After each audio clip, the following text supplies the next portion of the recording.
Dear students, I am going to explain in short about the neutralizing antibodies and binding antibodies. So first of all, what are neutralizing antibodies? Neutralizing antibodies are part of the humoral response of the adaptive immune system against viruses, intracellular bacteria and bacterial toxins. A neutralizing antibody is an antibody that defends a cell from a pathogen or infectious particle by neutralizing any effect it has biologically.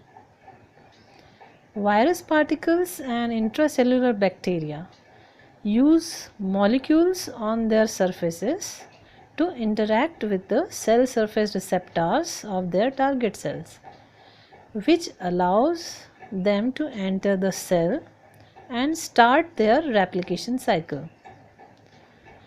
Neutralizing antibodies bind specifically to surface structures on an infectious particle and prevent it from interacting with its host cells.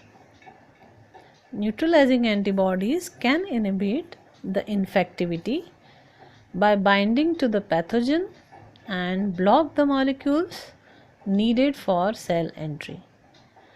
This can be due to the antibodies interfering with the pathogens attaching to the host cell receptors or prevent particles from undergoing structural changes often needed for successful cell entry. All the antibodies produced during an immune response that bind a pathogenic particle are not neutralizing. So what are they? They are non-neutralizing antibodies or simply binding antibodies. These binding antibodies bind specifically to the pathogen but do not interfere with their infectivity because they might not bind at the right place. They can be important to flag the particle for immune cells, signaling that this antigen has been targeted, and after which the antigen is processed and consequently destroyed by recruited immune cells. Neutralizing antibodies, on the other hand, can neutralize the biological effect of the antigen but without a need for immune cells. These neutralizing antibodies play a major role in plasma therapy.